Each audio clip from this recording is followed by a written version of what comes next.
Jujur sejujur-jujurnya, sebagai saya umat muslim, umat Islam, apakah saya harus berbohong untuk mengutarakan semua ini?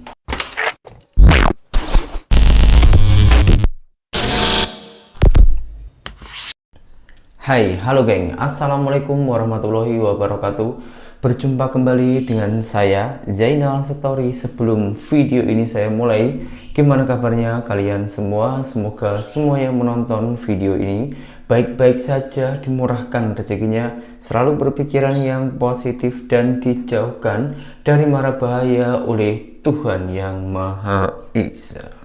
Sekian lama saya buat video berikan fakta-fakta ini. Kenapa ada beberapa netizen yang mengecam saya, yang ada juga yang sampai menghina saya, yang berusaha untuk merendahkan saya karena saya berikan fakta sesuai pengalaman ketika saya itu berada di Malaysia, dan memang ini yang saya rasakan. Dan saya sebagai umat Islam, apakah saya ini tak boleh berkata jujur sesuai dengan apa yang saya rasakan, geng? Karena begitu banyaknya netizen-netizen yang tak suka dengan Malaysia. Ketika saya membuktikan sendiri pergi ke sana, ternyata itu berbanding balik. Orang-orang sana itu tak seperti apa yang dikatakan oleh para netizen-netizen Konoha. Begitu baiknya. Dan saya selama bekerja di sana itu mendapatkan pengalaman-pengalaman kebaikan-kebaikan, dan faktanya kini ada dua pemuda Indonesia yang berniat untuk menjalankan ibadah ke Mekah, geng, untuk ke tanah suci, dan itu melewati Malaysia, Thailand, India, Pakistan, dan lain-lainnya. Saat ini dia orang itu masih berada di Malaysia.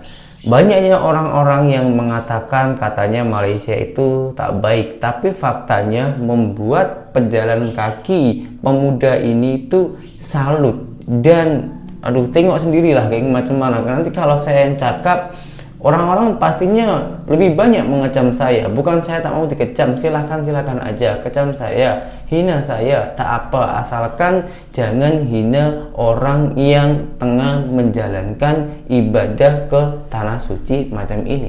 Rasakan, kalian terharu melihat banyak orang menunggu kami lewat, padahal kami bukan warga Malaysia, kami warga Indonesia.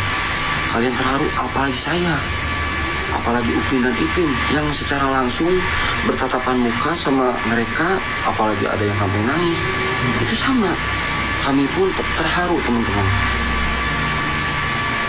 Terharu, senang, bahagia, campur aduk. Kadang sampai nggak bisa berkata-kata. Wah, sampai mau ngomong pun rasanya berat, cuma bisa ngomong dalam hati, diam. Ya Allah, ini benar-benar jalanmu ya Allah. Udah di mana? Sekarang kita lagi istirahat. Karena baju ini dari tas ini nanti malam kita bongkar semuanya. Untuk sekarang masih lemas, masih lurusin kaki dulu. Nanti malam bongkar. Isinya itu pakaian, casan-casan, kabel-kabel, alat mandi, celana, kaos kaki pun 10 lebih. Celana CD itu 10 lebih. wow. Karena CD kita tiap hari ganti 2 kali. Sore ganti, terus pagi ganti. Jadi ceritanya gini, ada 2 orang Indonesia yang niat banget jalan kaki ke Makkah. Mereka nggak sekadar jalan-jalan biasa, bro. Ini misi spiritual yang luar biasa. Nah, mereka ini kan lewatin beberapa negara, dan salah satu negara yang mereka singgahi adalah Malaysia. Pas mereka sampai di Malaysia, situasinya awalnya agak awkward. Mereka bingung mau cari penginapan di mana. Tapi yang bikin gue amazed, orang-orang Malaysia langsung muncul kayak superhero, bro, bantuin mereka dengan niat yang tulus banget. Bagian pertama, orang pertama datang. Orang pertama ini literally dateng duluan dan langsung gercep pergi ke hotel buat booking kamar buat mereka. Kayak dude, lo nggak kenal mereka tapi lo langsung bantuin. Ini tuh level kindness yang jarang banget kita lihat di mana-mana. Orang pertama ini nggak banyak ngomong, dia cuma mau bantu mereka supaya ada tempat istirahat. Bagian kedua, orang kedua join the game. Nah, pas orang pertama lagi sibuk booking kamar, tiba-tiba orang kedua muncul. Orang kedua ini juga nawarin tempat penginapan lain. Bahkan dia kasih tahu lokasi-lokasi yang makanannya lebih cocok buat mereka, kayak yang lebih ke Melayu atau Indonesia vibes-nya. Jadi orang kedua ini nggak kalah helpful cuy. Bagian ketiga, orang ketiga nambah wholesomeness. Yang bikin cerita ini makin wholesome. Tiba-tiba ada orang ketiga yang muncul.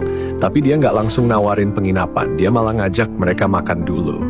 Kayak, bang, kalian udah makan belum? Yuk makan dulu. Dan mereka akhirnya makan bareng, ngobrol-ngobrol, sambil nunggu keputusan mau nginep di mana. Akhirnya semua berkumpul. Nah, yang bikin epic di tempat makan itu orang pertama, orang kedua, dan orang ketiga akhirnya ketemu. Mereka ngobrol bareng sama si dua orang Indonesia ini, dan ujung-ujungnya mereka sepakat bareng-bareng bantuin cari penginapan. Kayak teamwork banget bro. Akhirnya mereka semua ke hotel dan si dua orang Indonesia ini dapat tempat nginep yang nyaman. Pelajaran penting dari cerita ini. Dari cerita ini kita bisa lihat kalau orang Malaysia itu baik banget bro. Mereka nggak cuma ramah, tapi juga genuinely helpful. Bahkan buat orang yang mereka nggak kenal sekalipun. Ini ngasih kita insight bahwa kindness itu universal, nggak kenal batas negara, agama, atau budaya. Dan ini bikin kita mikir ulang soal stereotype atau prasangka buruk yang kadang muncul di media sosial. Lo tau lah, di media sosial orang sering ribut soal hal-hal receh, kayak soal bahasa Melayu, makanan tradisional, atau klaim budaya. Padahal, di dunia nyata hubungan orang Indonesia sama Malaysia itu jauh lebih damai dan suportif. Contohnya ya dari cerita ini. Orang-orang Malaysia literally berebut buat bantuin si dua orang ini. Padahal mereka baru aja pertama kali injak kaki di Malaysia. Bahasa Melayu dan persepsi netizen. Ngomongin soal bahasa Melayu, ini juga jadi sorotan kan? Kadang, kalau ada orang Indonesia yang ngomong pakai dialek Melayu, ada aja yang komen negatif. Kayak, betul. lo pindah aja ke Malaysia kalau ngomongnya kayak gitu. Betul. Dude, come on. Kita tuh serumpun dan banyak daerah di Indonesia yang pakai bahasa Melayu sebagai bahasa daerahnya. Contohnya Riau, Sumatera, bahkan di Kalimantan ada beberapa daerah yang ngomongnya juga mirip banget sama Melayu Malaysia. Jadi nggak perlulah baper kalau dengar dialek Melayu. Harusnya kita bangga karena itu bagian dari kekayaan budaya kita juga. Betul. Kebaikan itu menular. Dan yang terakhir, cerita ini ngingetin kita kalau kebaikan itu menular bro. Orang Malaysia yang bantuin dua orang Indonesia ini pasti nggak mikirin apa-apa selain mau nolong. Dan ini bikin kita sadar kalau di dunia yang penuh drama ini, kindness kecil kayak gini tuh bisa bikin perbedaan besar. Kesimpulan, so dari cerita ini kita belajar banyak. Pertama, kindness itu universal. Kedua, hubungan Indonesia-Malaysia tuh sebenarnya solid, meskipun kadang ada ribut kecil di media sosial. Dan ketiga, bahasa atau budaya nggak seharusnya jadi alasan buat kita saling ngejudge. Malah itu yang bikin kita jadi lebih kaya secara identitas. Intinya, let's be kind to each other bro. Kita ini satu sejarah dan punya masa depan yang saling terkait. Kalau mereka bisa saling support, kenapa kita nggak?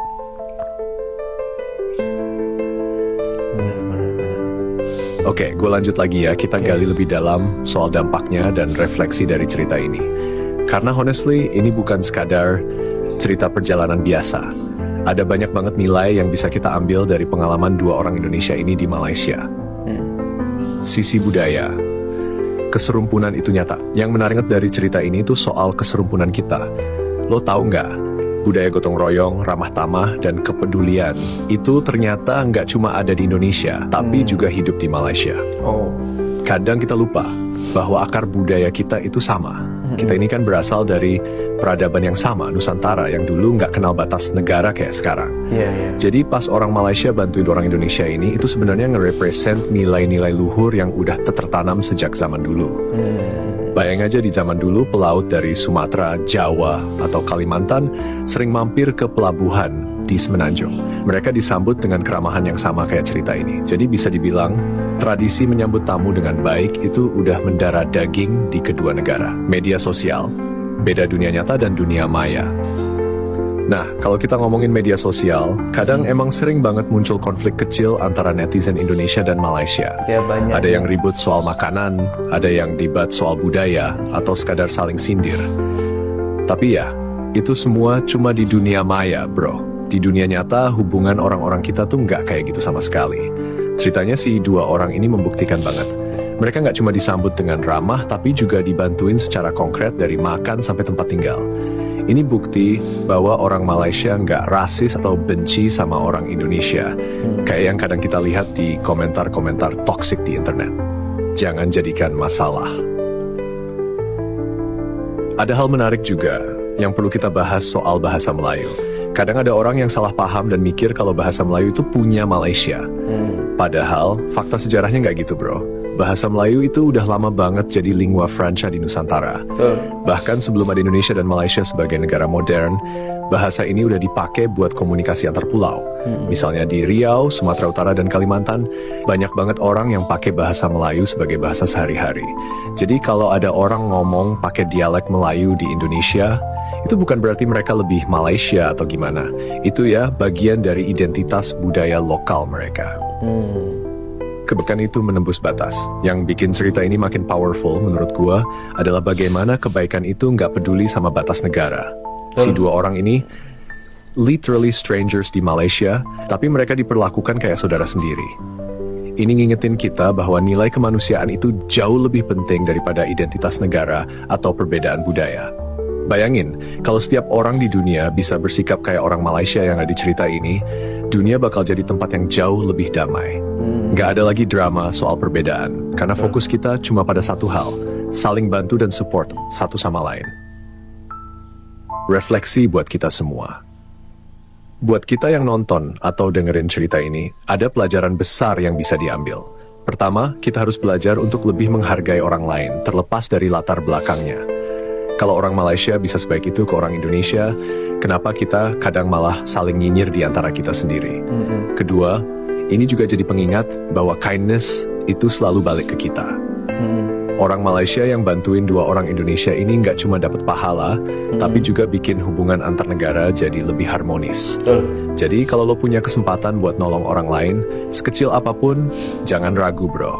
Lo nggak pernah tahu seberapa besar dampaknya buat mereka. Kesimpulan akhir, cerita ini nggak cuma tentang perjalanan dua orang Indonesia ke Makkah. Ini tentang kemanusiaan, persaudaraan, dan nilai-nilai baik yang masih hidup di masyarakat kita. Malaysia dan Indonesia itu mungkin beda negara, tapi secara budaya dan nilai-nilai, kita tuh sama banget. Dan cerita ini adalah pengingat indah bahwa perbedaan nggak seharusnya jadi penghalang untuk saling mendukung. Jadi, buat lo yang mungkin masih suka nyinyir di media sosial atau punya prasangka buruk ke negara tetangga, coba pikir ulang. Dunia nyata itu jauh lebih indah daripada drama internet, bro. Yuk, kita sama-sama jadi bagian dari perubahan positif, mulai dari hal kecil kayak menghormati dan menghargai sesama. Peace out. Bisa, pasti bisa. Video ini yang buat orang Indonesia. Mungkin dia itu sudah tahu fakta dan sadar diri macam mana kenyataan sebenarnya di sana. Di awal tadi saya sebelum tengok video ini tuh tengok takjubnya itu membuat saya agak geram. Karena takjubnya itu macam ini, geng. Pertanyaan, kenapa warga Konoha sombong malah tidak bercermin diri? Kan seakan-akan itu mengecam netizen Konoha. Tapi setelah saya putar, setelah kita lihat isi videonya, ternyata jauh berbeda. Jadi saya harap untuk para netizen-netizen Konoha, kita jangan mau dibodohi dengan judul dan juga thumbnailnya. Kita mesti tengok isi videonya. Sebetulnya apa tujuan orang ini buat video? Orang buat video, apalagi sampai mengaitkan negara orang, itu pasti ada sisi positifnya. Dan semua itu bergantung pada diri kita. Macam mana cara kita berpikir untuk menilai apa yang kita lihat. Bagaikan hewan antara lalat dan juga lebah, geng. Kemanapun terbangnya lalat, pasti akan mendapatkan bangkai. Karena memang tujuannya si lalat ini memang mencari bangkai. Begitupun dengan lebah, kemanapun terbangnya lebah pasti akan mendapatkan bunga-bunga dan membuahkan madu. Karena apa? Memang tujuannya si lebah ini mencari bunga-bunga tersebut untuk dijadikan madu untuk menyempurnakan induk anak-anaknya. Nah, macam itu sih. Jadi semua itu tergantung pada diri kita masing-masing, geng. Jadi jangan suka mengecam kalau tak tahu bukti, kalau tak tahu fakta yang sebenarnya. It's okay lah, saya pun bukan membela diri, saya bukan. Kalau korang menghina saya, menghujat saya, tak apa, silakan. Asalkan korang menghina dalam media sosial saja. Tetap peduli, tetap baik hati, tetap rendah hati. Dan sekali lagi saya ucapkan, jangan pernah tertipu dengan media sosial, dengan internet. Sekarang dengan kemajuan zaman, kecanggihan internet, apalagi AI tersebut, semuanya itu boleh dibuat. Dari mulai yang hoax, mulai dari yang positif menjadi negatif, negatif menjadi positif, dan lain-lainnya. Asalkan korang jangan tertipu daya dengan fakta-fakta yang sesungguhnya. Karena sepahit-pahitnya obat itu boleh mengobati diri kita, dan semanis-manisnya gula itu menimbulkan penyakit pada tubuh kita. Tergantung kita macam mana cara mengonsumsinya. Kalau kita makan gula hanya secukupnya, insya Allah tetap sehat, karena gula itu juga menambah tenaga. Itu ya, geng ya. Nah, terima kasih dari saya, dan semoga dengan apa yang saya sampaikan dan kita mendapatkan nilai-nilai positif dari video-video yang barusan kita tayangkan ini, semoga kita diberi kesadaran diri, maju ke depan untuk memperbaiki diri kita dan juga negara kita. Jadi kita jangan marah apabila ada orang yang mengkritik, berusaha untuk membangun negara kita dengan cara yang agak kasar. Kita harus benar-benar pahami dulu, jangan pemikiran kita cetek macam budak-budak. Oke, assalamualaikum warahmatullahi wabarakatuh. Bye bye.